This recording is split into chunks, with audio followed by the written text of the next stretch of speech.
A blessed day to you, all my sports to the bone people. Welcome back to the channel. Thank you all for tuning in. Hope everybody's doing okay. Hope you're up and running and getting yourselves ready to enjoy this beautiful Thursday. Yes, my sports to the bone people. So we're going to be talking West Indies Championship. Plus, we're also going to be zooming in on a game that was played between the West Indies Legends and South Africa Legends. Yes, this game was actually played a couple days ago, but I didn't get a chance to go through the scorecard. And I have to do so because Lendl Simmons, he was smashing it, my people. Man was in superb form, scoring a century off only 50-yard balls. So, going to be zooming in on that. Just give a listening ear until the end and let me know your thoughts in the comment section. All right. Let's get into this West Indies Legends versus South Africa Legends first, and then we will take a look at the West Indies Championship. As I said, this game was played a couple days ago. Didn't get a chance to highlight it, but I still have to let you all know what's happening with these Legends. So the West Indies Legends, they won that game by 29 runs. Yes, 29 runs. They won by 29 runs. We scored 200 for 5 off our allotted 20 overs. 200 for 5. Dwayne Smith and William Perkins, they opened. Unfortunately, they weren't able to really do much. They both scored 5. Brian Lara, he stroked a beautiful 29 from 34 with 2 fours, with 1 4 and 2 sixes. The star of the day, though, was Simmons. Simmons showing that he is still pretty fit, still in good shape, still in good condition. He actually got a century, 108 or 59 balls, 13 fours and 5 sixes. Very good knock by Lendl Simmons before he was dismissed by Ntini. Right, so 108, solid knock there. We also saw Chadwick Walton getting amongst the runs. He scored 38 from 12 not out. Man had 5 fours in the, as a matter of fact, 6 sixes in that knock. So Walton doing his thing. Dinesh Ramdin, he didn't score. He was left not out without facing a ball.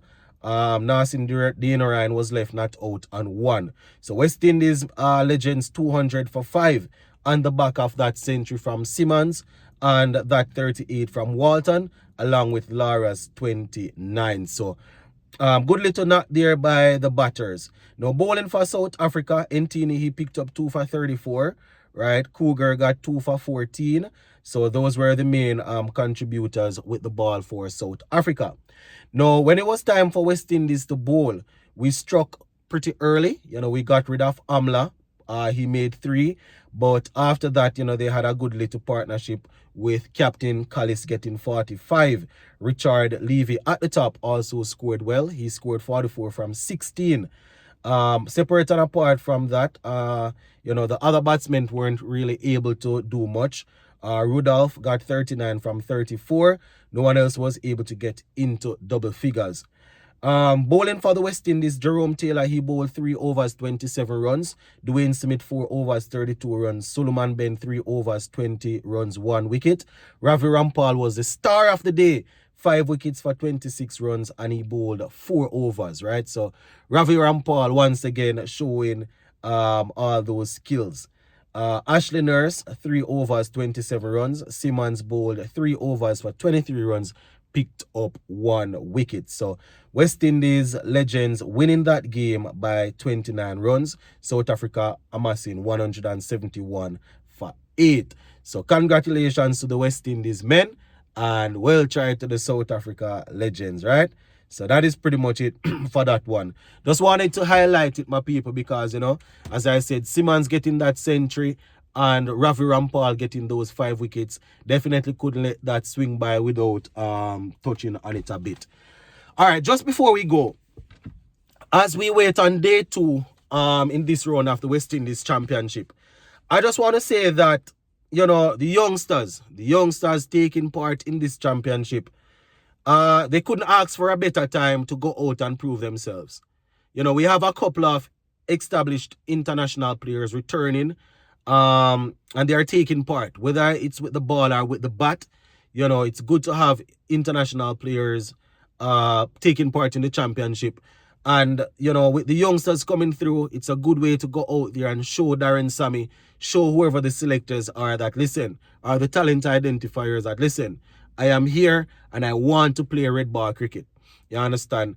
I personally want to see these youngsters go out there and show what they, you know, if they're not even scoring the amount of runs that we would like. We want to see the fight.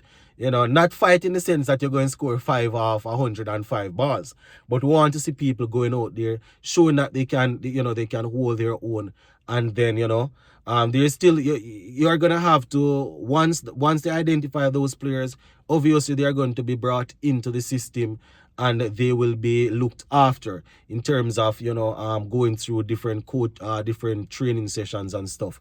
But with a couple of the players, you know, who generally plays at international level taking part, it's good. It's really good. Joel Andrew, for example, my people, he scored his maiden first class century yesterday. And, you know, he's one of them players that I think he's really talented.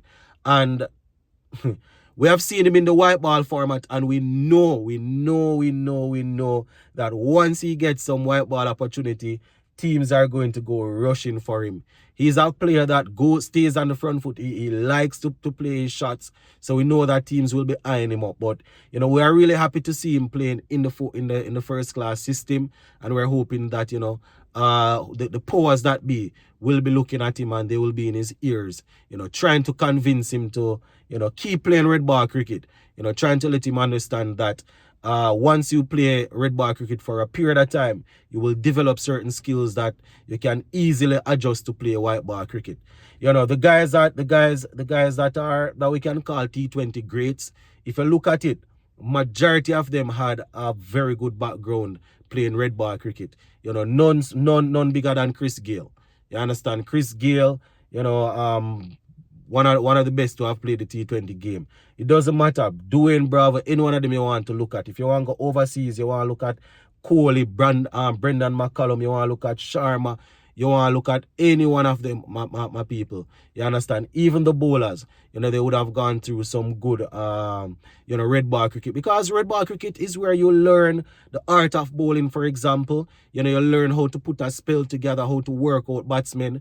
Batting wise, you learn how to, you know, use your shots, how to say, all right, I will put this shot to this ball. Obviously, we are no longer producing people like Brian Lara who could play 6 different shots off the same ball. You understand? So you want the players to play red ball cricket so they can learn how to play ball and merit. You understand? Instead of every ball come, you look to clear your front foot and swing. That is something that we see happening now. You understand? So hopefully these, you know, we'll have people whispering in the ears of these youngsters, you know, trying to convince them to play a solid amount of red ball cricket before they really branch off. So yeah, that is pretty much it, my people. Hopefully you guys will get an opportunity to listen this before day 2. Big up. Bless.